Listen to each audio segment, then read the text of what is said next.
What's going on, everybody? Zack Rosenblatt here, back with our preview episode, here with Mike Kaye, the New Orleans Saints. We're going back down south to the Big Easy. The Eagles get their chance at a rematch against the Saints, who destroyed them in Week 11, 48-7. We talked to you earlier this week. We read a lot of your comments. I'll read some at the end of this episode. But this is our preview show, and it sounds like Eagles fans are, the more and more, it seems like Eagles fans think they're going to win this game. It probably has a lot to do with last year. But my impression just from social media, and I tweeted out something because we do like this picks thing every week, and we, what's the word? Get all the experts' picks and put them on the page. And ESPN and CBS Sports, not a single expert had the Eagles winning. And that riled some fans. I tweeted that out because I just thought that was interesting. Forgetting that they had dealt with the same thing last year all along the way. It seems like that almost motivated fans even more, that they feel like they're going to win. And we've had a whole week to process this, but how are you feeling about the Eagles going into Sunday? Well, first I'll say that you should actually be excited everyone's picking against the Eagles. You don't, I'm a superstitious guy. I've always been a superstitious fan before I started my career. And to me, I always was like, if too many people are picking the Eagles or whatever team I'm rooting for, man, that could be really bad because it's just like a karma thing. Listen, this locker room is loose. They're excited. Doug Peterson's talking with a lot of confidence, and I'm not talking fake bravado or anything like that. There's just a calm patience and understanding and confidence about him. I felt the same from Jim Schwartz and Mike Rowe. I think they feel really good about this matchup. These are two separate teams. I mean, the Saints didn't close out the season all that terrific. The Eagles did. There's a different quarterback. The offensive line's finally healthy. The defensive line's finally healthy. They have Tim Jernigan. Jordan Hicks isn't injured anymore. Cravon LeBlanc's played more. I mean, there's just a lot of different circumstances in this game, and I think it's going to be very close. Yeah, I think it is important to point out, this is as healthy as they've been. If you of course they have a billion guys on injured reserve, but this is the healthiest they've been in a while.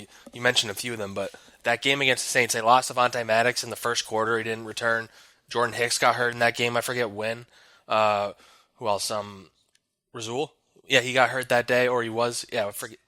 Sidney Jones was hurt that game. He re-injured his hamstring, and then he missed a bunch. Well, he's probably not going to play this week. They didn't have Timmy Jernigan. They didn't have Darren Sproles. Jason Kelsey left early and didn't return.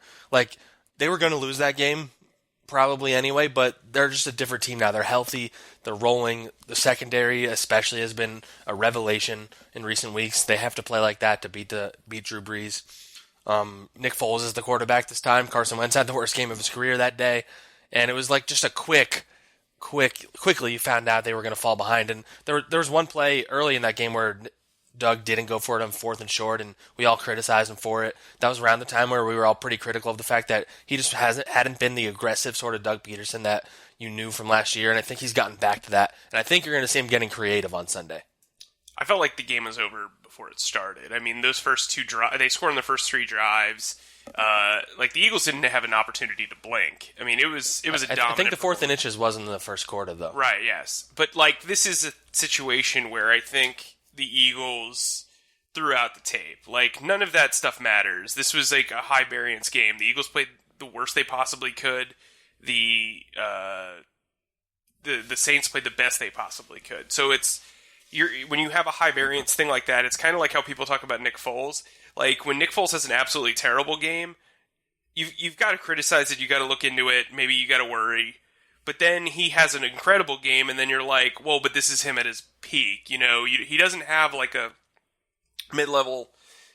I guess the Tampa Bay game is probably as mediocre as you would see Nick Foles. He didn't play terribly, he didn't play great. And I think that's what this game was. This game was both ends of the spectrum for both these teams. And I think the Eagles are completely on a different wave right now.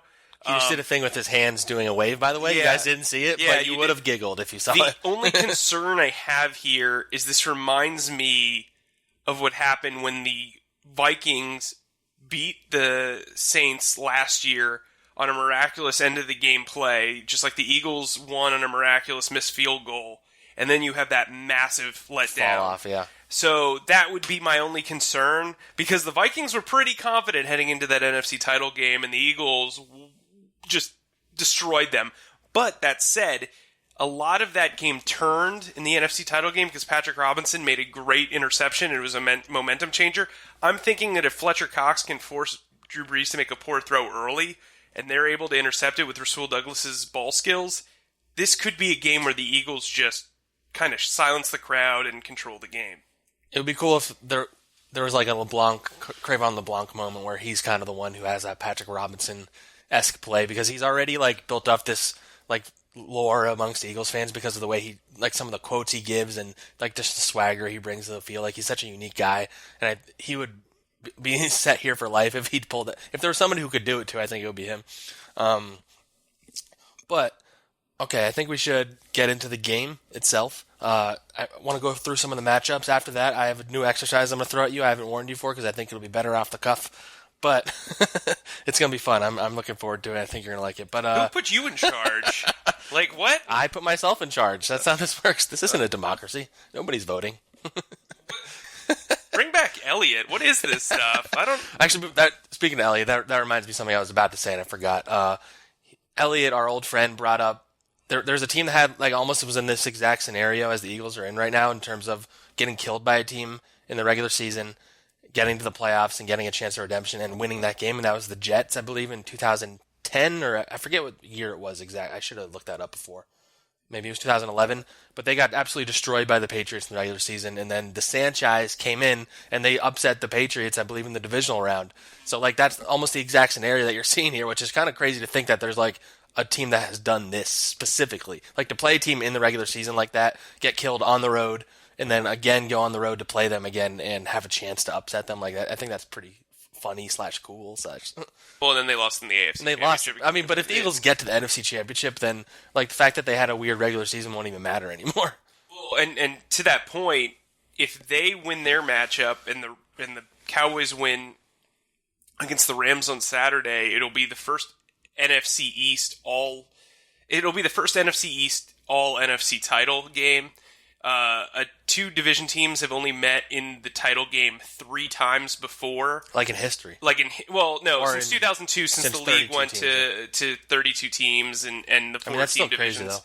Yeah, it is crazy. And by the way, whoever won that division versus division and championship game went on to win the Super Bowl. So there you go. So maybe the Cowboys and the Eagles should root for each other in this one. But then, in a sense, it would almost hurt more for Eagles fans if they lost to the Cowboys and then the Cowboys won the Super Bowl. Like that would make this a failure of a season, I think, in the fans' eyes. Well, I think then it would vindicate the fact that they beat them 3 times. If that makes sense, Man, the Eagles fans would not be like. They're building up all this goodwill. Just imagine it ending with not only losing the Cowboys, but them sweeping you 3 times and then winning the Super Bowl. Like the goodwill they built up will go away. What would the Dak critics be able to say in Philadelphia? The Dak critics, yeah. Well, but like because there are a lot of them. Yeah, I mean, Dak wins the Super Bowl before Carson does as a starter. That could be. Whoa. Anyway, that's a fun hypothetical. That's not so fun. Okay. All right, let's get into these matchups. There's some really interesting ones, and the Eagles have kind of changed their approach in a lot of ways, so I think they match up weirdly better than they did the last time. The first one that I want to talk about is Alvin Kamara, and I think you're going to see them do a lot of the same stuff they did against Tariq Cohen last week. Malcolm Jenkins will shadow him a lot of the time when Kamara's in the game. When it's Ingram, Jenkins will probably play more of a traditional safety role, but you have Jenkins shadowing him. You have Nigel Bradham. Nigel Bradham has to play the way he did last week, which was his best game maybe as an Eagle. And it'll be those 2 guys and LeBlanc probably helping, kind of like he did last week. They were the reason why they shut down Tariq Cohen, and that played a big part in the way the defense was just shutting down Trubisky, because that's his safety valve and all that. And Drew Brees kind of the same way. Brees can throw the ball to anybody. He'll throw it to a guy. I make this joke about it feels like they're a Madden created player, but there are some guys on that team, you hear their name, you're like, that guy doesn't exist, and Brees will throw a touchdown to him. So you have to the secondary can't make mistakes, but if you're keeping Kamara out of the mix and not letting him get big chunk yardage, then I think they're going to be in good shape. I actually like the Eagles in the matchup. I think they can maybe not stop Kamara, but I think they can contain him. Yeah, I think when you're covering Kamara, it literally takes a village. You know what I mean? Yeah. You have to play really good team defense. And what they did, well, they had the individual coverage matchups. If you watched the Bears game, everybody flowed to the ball very, very well. It was a team defensive stop. And I think that's something that you really need, not only against Kamara as a runner and a receiver, but as a returner as well. And that's what the Eagles need to preach. Tariq Cohen, as you said, kind of gave them a primer for this. And I completely agree with you. It's the right strategy to go with. I think Kamara offers a little bit more of a power game than Tariq Cohen does. He's like a rich man's Tariq Cohen. Right, yeah. I mean, he owns a yacht. Kamara probably owns like a boat. Kamara is a top 3 to 5 running back in the NFL. And he's a top 10 receiver. Like, he's ridiculous. Don't worry, Donnell Pumphrey, you'll get there. Oh, man. Oh boy. Anyway, what I'll say is with that matchup too, is you can't get too stuck in your ways with Kamara, because there's times where Ingram will come in too, and he's a guy that offers a lot more versatility than you think. He can get the ball to the backfield. He can run north to south. There's times strong runner. Yeah, he is the guy that I'd be worried about in the red zone. Yeah. Kamara can score from anywhere, but and he's good in the red zone as well. I mean, Malcolm isn't going to be dealing with Ingram as much as he will be with Kamara, is the reality. So the linebackers especially become important there. I think Nigel Bradham, like you said, is a huge X factor in this game. He played you could talk about the best game as an Eagle. That's the best game of his career, period. He was incredible. He's the reason why. I think he's like maybe 25% of the reason why they beat the Bears. Cody Parkey's the other 75. No, I'm just kidding. But but I think Bradham, he hasn't had he's been good this season, but he's never been great, and there's been games where he was bad, so I think he needed that game too. I would agree with that, yeah. But I think he's played a lot better since he's been the full-time linebacker, just like he did last year in the Super Bowl. He's better as their middle linebacker. Well, and it's not even just that; it's being out there and dime. He's not stepping off the field, so he's constantly in a rhythm. We don't talk about rhythm linebackers, but there are a lot of guys that really need that feel of the game throughout, and Nigel seems to be that guy. Since Hicks went down, ironically, against the Saints in Week 11, he has played much better football because he's not leaving the field. And Jordan Hicks has now been limited in his role, which may speak to how the Eagles view him long term. This could be his last game as an Eagle. That said, though, he flowed to the ball really well in that game against the Bears. There was one sweep that they ran with Taylor Gabriel that he just flushed out very quickly. And, I think this linebacker group is playing a lot better. I don't think they're a terrific group. I think they're average.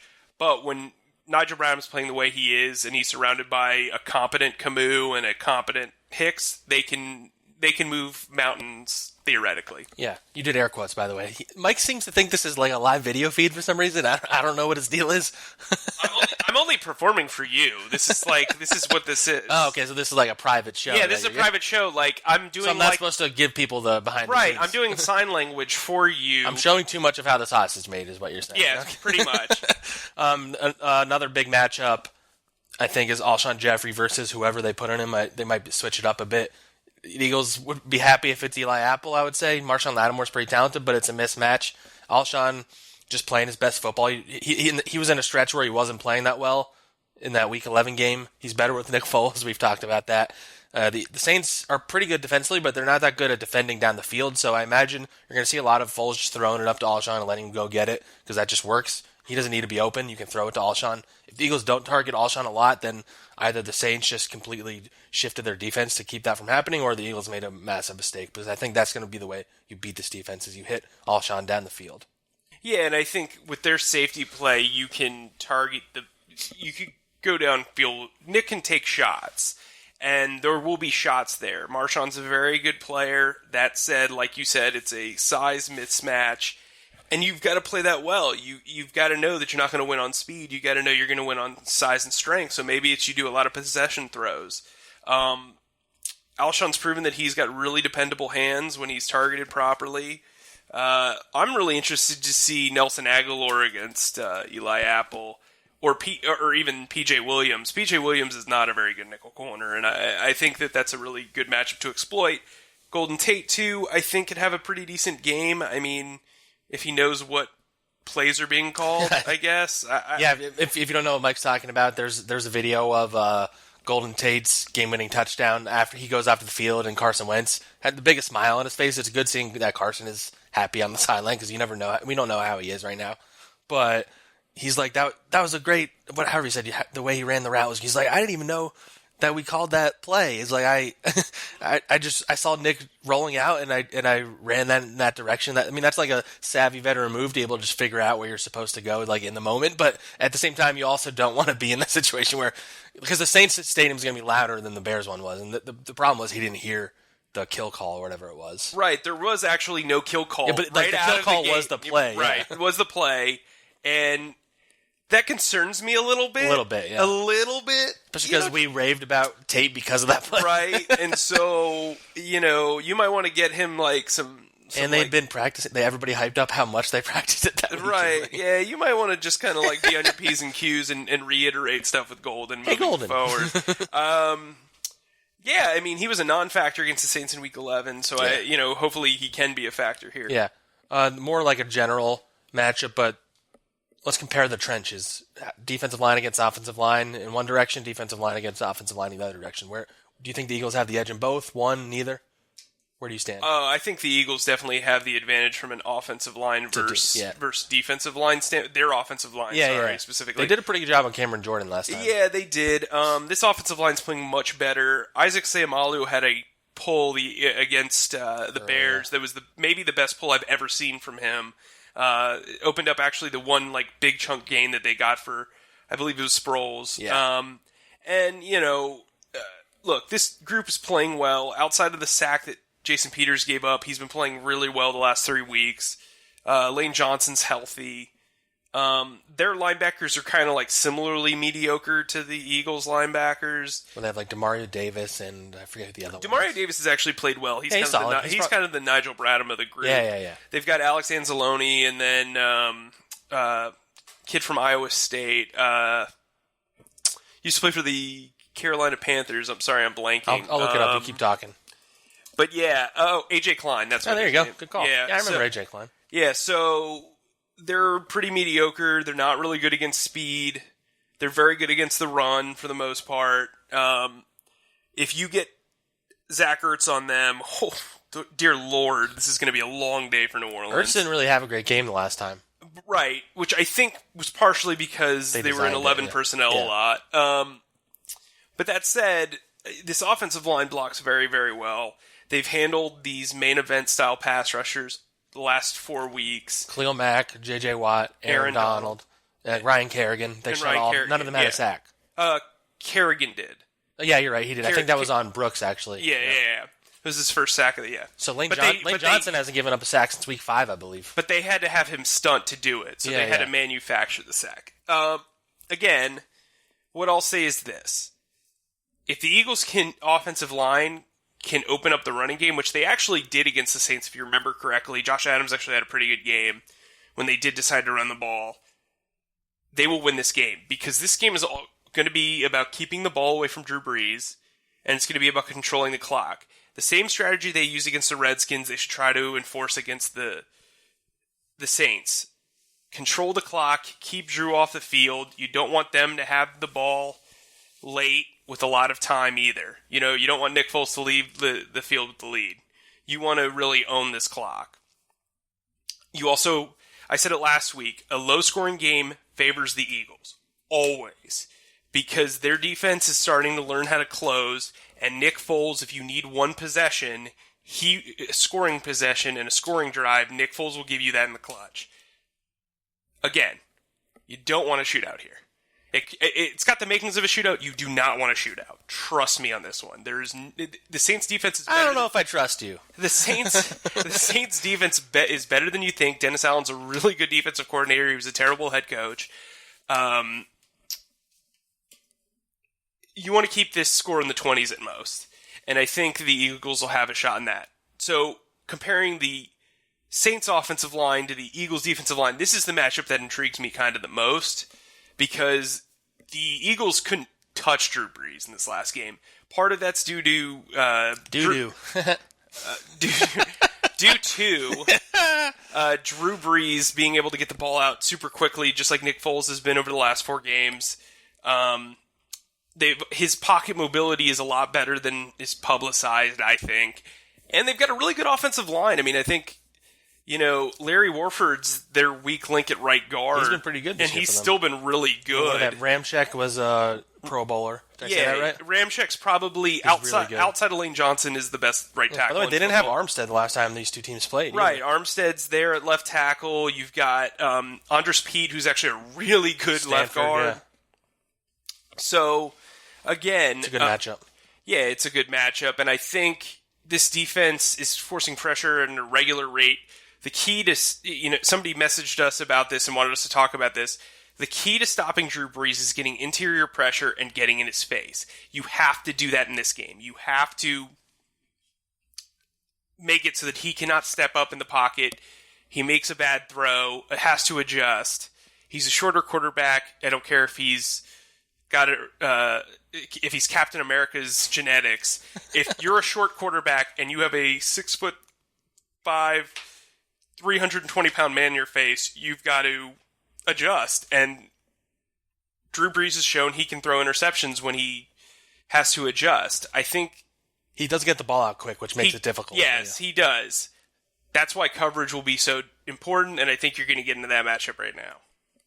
Yeah, so we'll end in terms of matchups. We'll jump on that to end it off, and then I'll do the exercise I wanted to throw at you. But the cornerbacks against the Saints receivers, especially Michael Thomas, they will have Ted Ginn back. Last game, Traquan Smith had like 100-something receiving yards and 10 catches against them. We talked about this earlier in the week.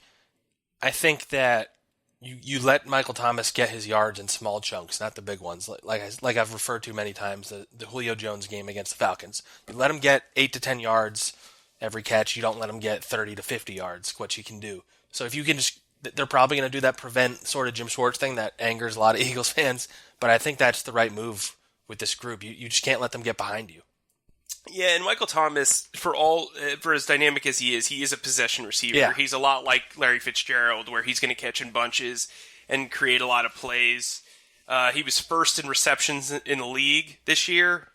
I think he was only like 6th or 7th in yardage, it turned out. So, again, like you said, you don't want chunk plays. I'm cool giving up give up first downs, whatever. Hunker down in the red zone. Don't let them beat you deep. Corey Graham's going to be really important in this game. Trey Sullivan's been under the radar really good. Trey Sullivan's been under the radar really good for the last 4 games. He has, and we haven't praised him enough. And the coaches have. The coaches have. I've been a fan of his since I got here. I think he's a really smart guy. I think he makes the occasional mental error, but he's a really cerebral guy. He really understands the defense. He's made some plays here and there up until the build-up to this 4-game winning streak, but really he's kind of come into his own here. I think rotating with Corey Graham has been huge, and if you look at this secondary's future, it's really, really bright because of the guys that have been able to develop with Rodney McLeod, Jalen Mills, and Ronald Darby sideline. And they've done a lot of those 3 safety sets where it's Graham and him, and they'll probably do that a lot this game just because the reality is if you realize you're not getting to Brees pass pressure-wise, then you just have to put all hands on deck in the back end. Yeah, and it helps too because as good of a tackler as Crevon LeBlanc is, Trey Sullivan's bigger and he's a better tackler. And so same with Corey Graham. So you have those 3 guys there. It allows Malcolm Jenkins to kind of move around. Then you might not use another linebacker. It allows you to do more. I think this team's at its best when it's got 6 DBs out there and you've got 1 linebacker and 4 defensive linemen. That's the best way this defense plays. And if you can get your best DBs on the field, go for it. And you use a lightning package on the D-line. Again, this front's going to have to do a lot of damage. Chris Long's going to have to play well. Michael Bennett's going to have to play well. Timmy Jernigan, this is a big game for him. I mean, if he can take advantage of some of the double teams that Cox gets, then I think this could be pretty good. All right, Larry David. Yeah. So again, this will be good. What I want to see from this team, something that this team really needs to do, is protect the ball. We haven't talked really about Nick Foles a lot, but Nick Foles has thrown 5 interceptions in the last 4 games. Can't do it. Can't do it against this team. This is a game where you have to steal possessions, not give them up. And, if the Saints get 2 picks in this game and they don't win, I'd be absolutely floored. That said, if the Eagles can kind of get a forced fumble here or there, make a big play on special teams, They got a shot. They need to steal at least one possession in this game, and I think they will. All right, that leads me well into my segment here for you. I'm going to throw you some random scenarios, and you have to tell me in this scenario if you think the Eagles win or if the Eagles lose. You don't get to ask some more details. You just have to go based on the information I give you. You can answer as much or as little as you want. Sound good? Okay. All right. I mean, this is kind of what you just said, but kind of pretty much a scenario of what happened last week. Nick Foles throws 2 interceptions, but the defense plays extremely well. They've still lost. They lose. Nick Foles outplays Drew Brees. They'll win. They win. All right. The Eagles sack Drew Brees 4 or more times. And I can't ask you if anything else happens. You can ask one follow-up. Or any of those sack fumbles. 1 sack fumble. The Eagles win this game. Eagles win. So 4 sacks and a sack fumble. Okay. The Eagles rush for less than 50 yards, but Nick Foles throws for more than 300. They've lost and lost bad. They lost bad in that scenario. So it's like they're playing from behind probably, you think. All right. The first quarter ends and the Eagles are up 7-0. They're winning that game. That's playing into you to what you want. Like if I see that and if I'm Doug Peterson, I'm aggressive as hell in the second half, and there's no way I'm putting my foot off the pedal. The Eagles, by the way, are 20-1 when they score in the first quarter in the last 2 years. Like just score, not even like lead the first quarter if they just score in it. So get a field goal there. Yeah, that's all. Jake Elliott. That's all you need to do. Literally, you guys win. You can end the game. You could be down 14-3 and they win. All right. First, what I'll say add to that too is I like the idea of the Eagles starting with the ball.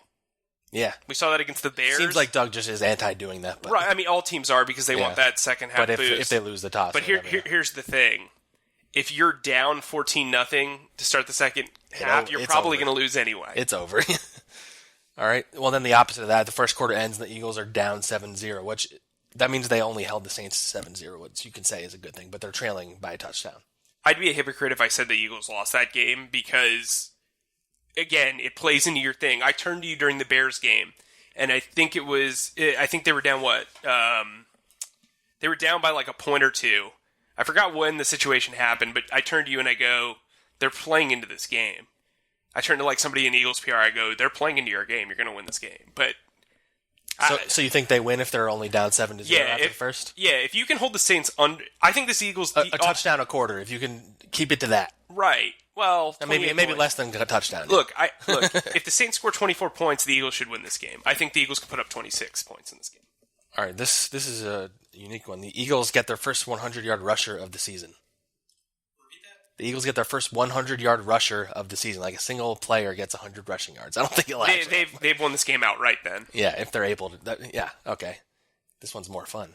Nick Foles leaves with the lead in the fourth quarter, and the Saints have the ball with a chance to win it. How much time? 2-minute drill, or minute and a half. Oh, the Saints are going to win that game. Or 30 seconds. 30 seconds, Eagles. So if the Saints get the ball back with 30 seconds and the Eagles are winning, the Eagles win. Yeah, you don't give Drew Brees a minute. So what's your maximum amount of time you give it so the Eagles can if it goes up to 45 seconds? I just think you can't give Drew Brees 50 seconds. Okay, so like 45, you're still good. Yeah, 45, you're still good. I like the specificity here, and then we'll leave with this last one, which is an insane scenario that I would hope doesn't happen. Both Nick Foles and Drew Brees get injured in the first quarter and are lost for the rest of the game. Who wins? The stud failed. It's not going to be close. I'm telling you, if that scenario happened, Bridgewater. Listen. I'm not going to get on a soapbox here, but Nate Sudfeld is so much more talented than a lot of people give him credit for.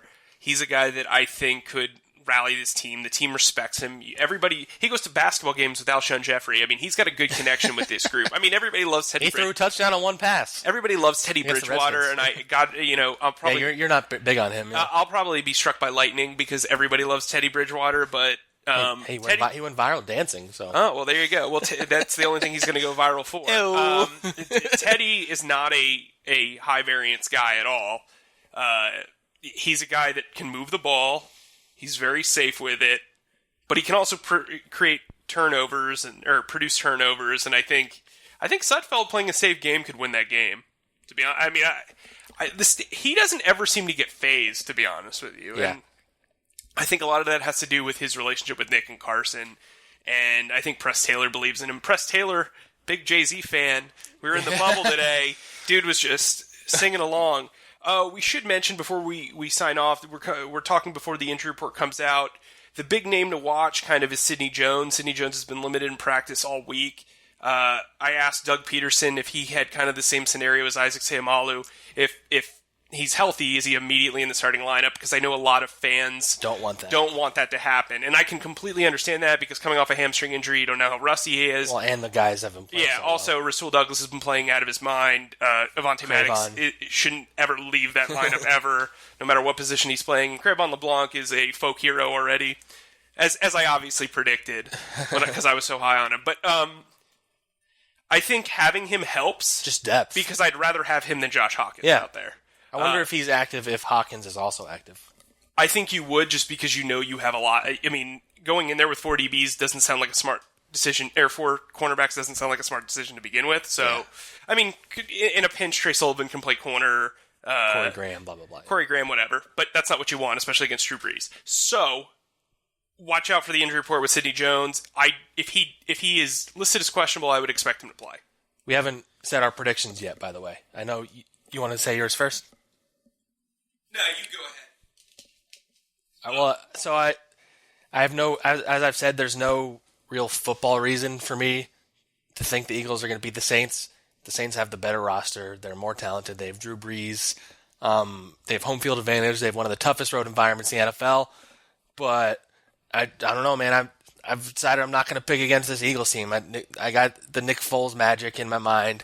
That again, I know there's no football reason to think it's going to happen, but I picked the Eagles to win 31-28, and maybe it'll come down to a Jake Elliott field goal or a Will Lutz double doink. Maybe we'll get a triple doink because why not? This is Philly, so I have the Eagles winning. Call me crazy.